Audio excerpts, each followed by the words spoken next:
Masechet Ketubot, traité Ketubot, Daf Yud Zayin, feuille numéro 17. Nous sommes à la feuille 16, deux lignes avant la fin. Tanou Rabanan, nos sages ont enseigné dans une braïta. Ketzad Merakedim, Ifne Hakala. Qu'est-ce que l'on dit lorsque l'on danse devant la mariée? Bet Shammai Omrim, l'école de Shammai disent Kala Kemochehi. On doit parler de la mariée comme elle est. Ou Bet Hillel Omrim, l'école de Hillel disent Kala Na'a Bahasuda. On doit dire une mariée belle et gracieuse. Amulahen Bet Shammai de Bet Hillel, l'école de Shammai, on dit à l'école de Hillel. Arishaita Hageret. Si elle était boiteuse, au souma ou non-voyante, Omrim la Kala Na'a Bahasuda. Est-ce qu'on va dire que la mariée est belle et gracieuse? Va Torah Amra. Pourtant, la Torah a dit Middevar Sheker Tirhak, d'une parole mensongère, tu t'éloigneras. Amulahen Bet Hillel et Bet Shammai, l'école de Hillel ont répondu à l'école de Shammai. Il dit d'après vous, celui qui a acheté quelque chose de mauvais au marché. Est-ce qu'on doit le valoriser à ses yeux, l'objet, ou au contraire le dévaloriser à ses yeux? Bien sûr, il faut le valoriser puisque de toute façon il est déjà acquis. Et c'est de là que les sages ont dit qu'un homme doit toujours être en accord avec les créatures. Quand Rav Dimi Amar, lorsque Rav Dimi est venu, il a dit voici ce que l'on chante devant la jeune mariée à l'ouest, en Israël. L'Okhal, elle n'a pas besoin de phare aux yeux, velo srak, ni de fond de teint, velo pirkous, ni de se faire une jolie coiffure, veilla à la traîne, elle est pleine de grâce. Qui s'ambrou Rabbanan le Rabbi Zera, et lorsque les sages ont donné l'ordination rabbinique à Rabbi Zera, Charoulé Achi, ils l'ont également chanté ainsi, l'Okhal, il est comme cette femme qui n'a pas besoin de phare, vélo sérac, ni de fond de teint, vélo pirkous, ni de jolie coiffure, via la traîne, parce que elle est pleine de grâce. Qui s'amprou Rabbanan et Rabbi Ami ou le Rabbi Assé, lorsque les sages ont donné l'ordination rabbinique à Rabbi Ami et à Rabbi Assé, Shahu Lehu Achi, ils leur ont chanté ceci, Kol Minden, Vechol Minden, Semohu Lana, que ce soit tous des gens comme eux, que l'on donne, à qui l'on donne l'ordination pour nous. Lotisperulana lomin sarmissim, ne donnez pas l'ordination rabbinique pour nous, ni à ceux qui tronquent la Torah, velomin sarmitin, ni de ceux qui sont des chiffons qui valent rien. Vamrela lomin hamissin, certains disent pas de ceux qui ne connaissent qu'un cinquième de ce qu'ils doivent connaître.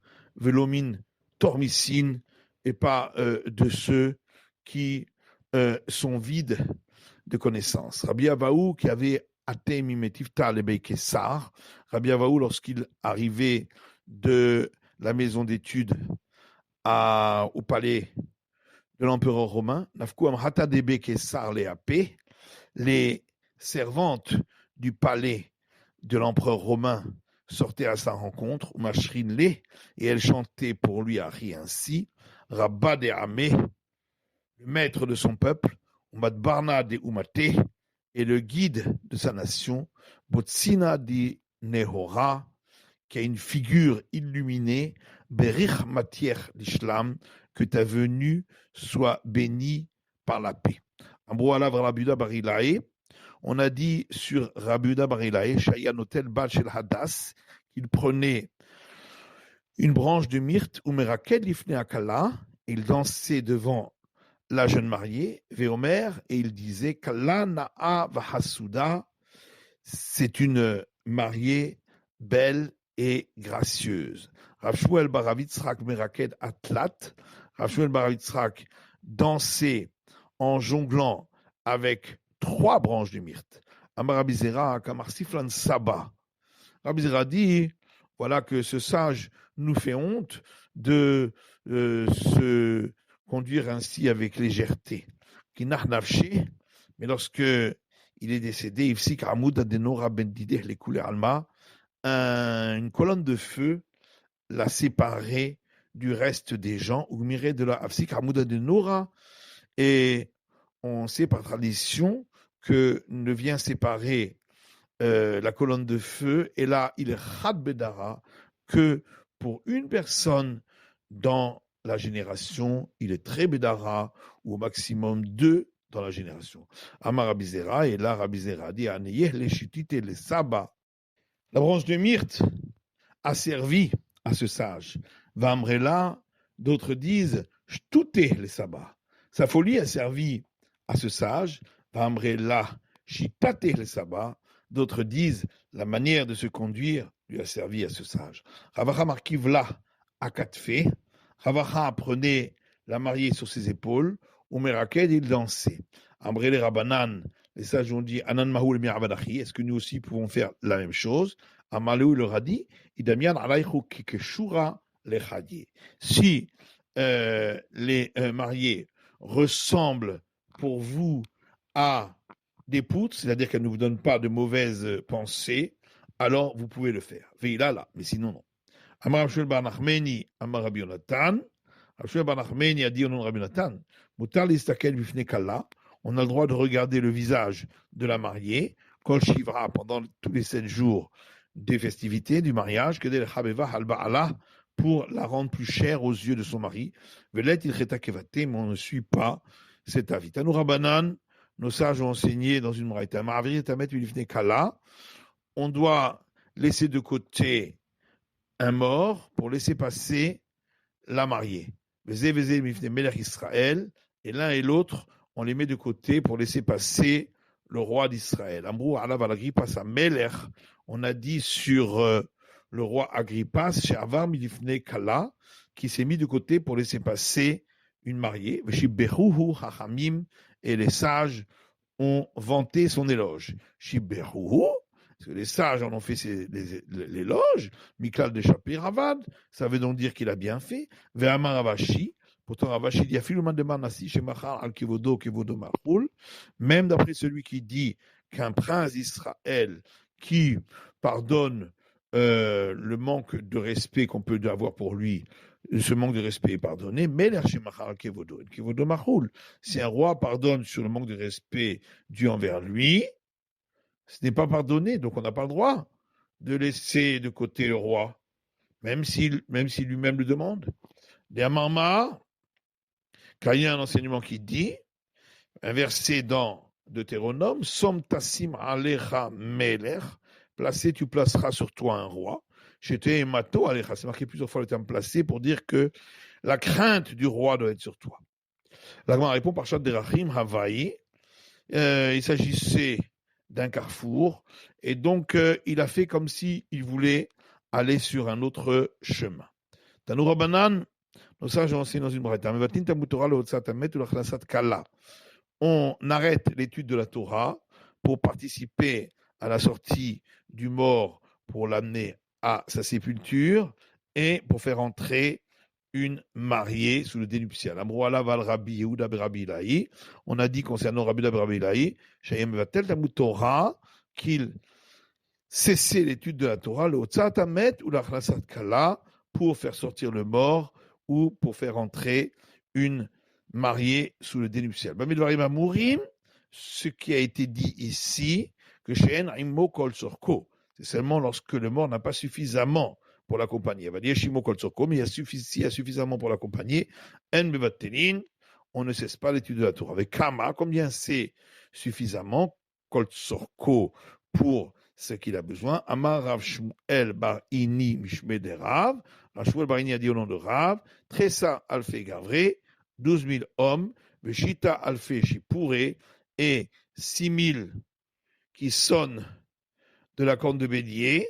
Vamrelat Lessa Alfe Gavre, d'autres disent 12 000 hommes, ou Minayu Shita Alfe Shipure, et sur ces 12 000, 6 000 qui sonnent de la corne de bélier. Ou la marque de Haïtse Gavre Meaboula Atsicha, où l'a dit, il faut qu'il y ait suffisamment de monde pour qu'il fasse une ligne depuis la porte de la ville jusqu'à l'endroit où on enterre. Rav Shechet Vitema Rabbi Yochanan Amar, Rav Shechet et certains disent Rabbi Yochanan disent, Netilata Kintinata. Quand on la reprend, c'est comme quand on l'a donné. Manetinata Beshishim Ribo, de la même manière que lorsqu'on a donné la Torah, il y avait 600 000 personnes. Afnetilata, de même lorsqu'on la reprend, lorsqu'un sage décède, Beshishim Ribo, il faut qu'il y ait 600 000 personnes pour l'accompagner. Vanimile le Mandekare Vetane, ça c'est uniquement pour celui qui a appris les versets de la Bible et qui a appris également les enseignements des sages. Avalement de Matné, celui qui a enseigné l'être les Shura, il n'y a pas de mesure. On a vu dans la Mishnah s'il y a des témoins qu'elle est sortie pour aller sous le dénuptial en accomplissant les rites lorsque la femme est vierge, à ce moment-là, elle recevra 212 pour sa ketouba. Maïhinuma. C'est quoi ces rites? Surchav bar papa mishme de Zeiri Amar. Surchav bar papa, au nom de Zeiri, a dit Tanura de Asa, le dénuptial à la forme d'un dôme fait de branches de myrte. Rabbi Yochanan Amar, Rabbi Yochanan dit Karita de Namna ba Kallata. La mariée est couverte par un voile qui est suffisamment épais pour qu'elle puisse somnoler en dessous. Rabbi Yochanan ben Beroka Omer, Rabbi Yochanan ben Beroka dit que le fait de distribuer des céréales grillées, c'est aussi une preuve qu'elle était vierge. Tana, Biyuda Raya, il y a une braïta qui dit c'est une preuve en Judée. Mais Bavel Maï, et en Babylonie alors quoi? Amarav Dardage de Mashra. Rav dit, c'est que on fait couler des gouttes d'huile, arecha des rabanan, donc de l'huile d'olive sur la tête des sages. Amale rapapa le abaye, mashra de hafifuta kamama. Alors, rapapa de abaye, c'est quoi? C'est de l'huile pour ceux qui se grattent la tête, dont tu as parlé. Amale yatma, lo abda lach imach dardouge mashra arecha de rabanan beshaat maase. Il lui a dit, tu es comme un orphelin, tu ne sais pas, est-ce que ta mère ne t'a pas fait cela, de verser de l'huile d'olive sur la tête des sages au moment du mariage, qui a daou merabanan, comme on a vu un des sages, il a Aseklebere Beraba Baroula, qui a marié son fils dans la famille de Rabba Baroula, Vambrela Rabba Baroula et Aseklebere Beaoum Rabanan. D'autres disent c'est Rabba Baroula qui a marié son fils dans la famille d'un des sages. Vedardig Mashra Recha de Rabanan. Et on a versé de l'huile sur la tête des sages, Beshaat Maaseh, au moment du mariage. Armalta Mai. La dit si il s'agit d'une veuve, comment le sait-on? Tane Rav Yosef, Armalta Letlakisne. Rav Yosef dit s'il s'agit d'une veuve, eh bien, on ne donne pas, on ne distribue pas les céréales grillées, et c'est ça la preuve. Donc la suite de la Mishnah, que Rabbi Yoshua est d'accord, celui qui dit à son ami, ce sont appartenant à ton père, mais je l'ai acheté de lui, qu'il est cru.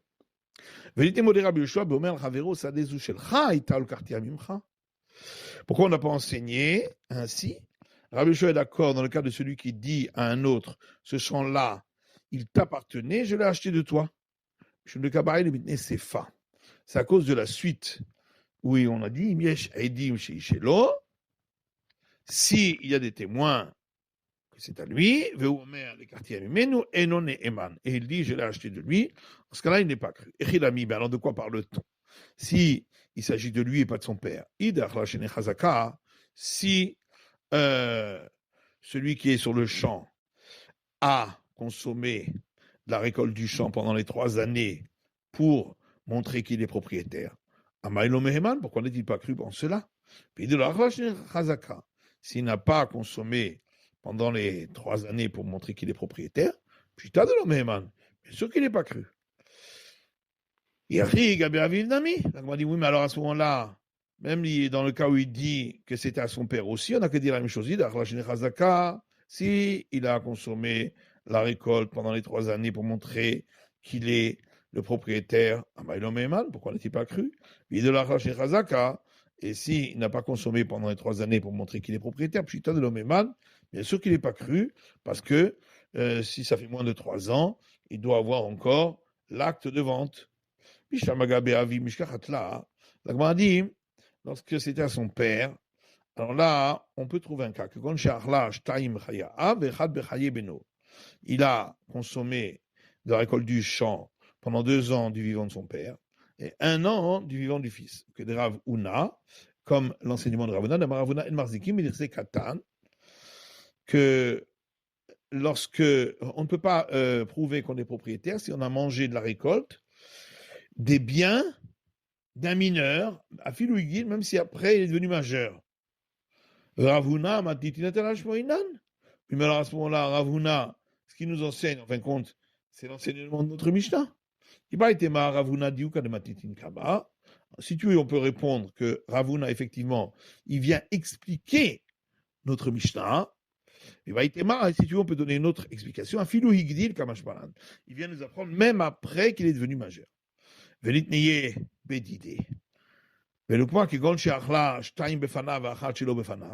Pourquoi la Mishnah n'a pas parlé du cas où il vient dire que ça lui appartenait à lui mais qu'il l'a acheté, et on parle d'un cas où il a consommé pendant 2 années devant lui et 1 année pas devant lui, comme chez Barach.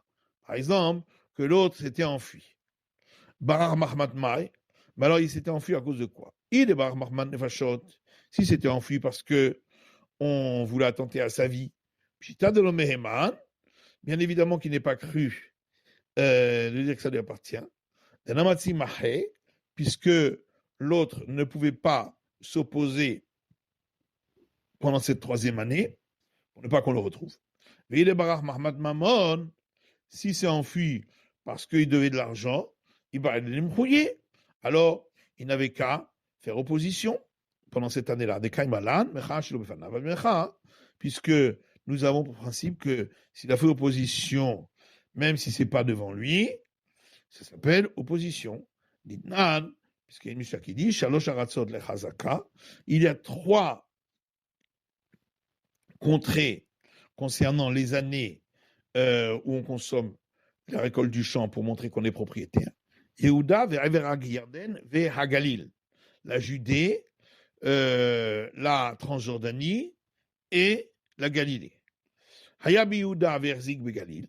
Si l'autre était en Judée et lui il a consommé de la récolte du champ en Galilée, be'Galil ve'Erzig be'Yehuda, ou si l'autre était en Galilée et lui il a consommé de la récolte du champ en Judée, et Nachazaka, c'est pas une preuve qu'il est le propriétaire. Il faut qu'il soit dans la même contrée.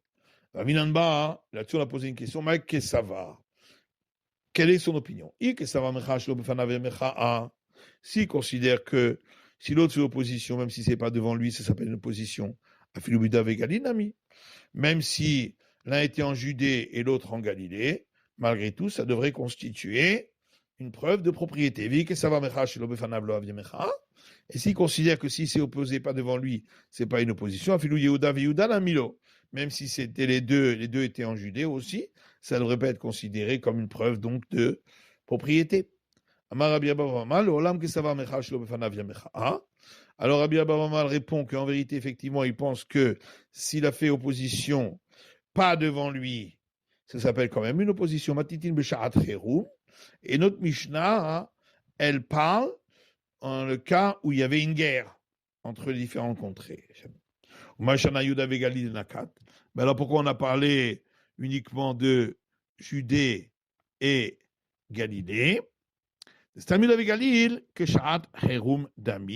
Car en général, la Judée et la Galilée, c'est considéré comme s'il y avait une guerre parce qu'il n'y a pas vraiment de communication entre eux. Mais en tout cas, on voit qu'une opposition pas devant lui, c'est considéré comme une opposition. C'est la fin de l'étude de la feuille numéro 17 du Daf Yudzaïn.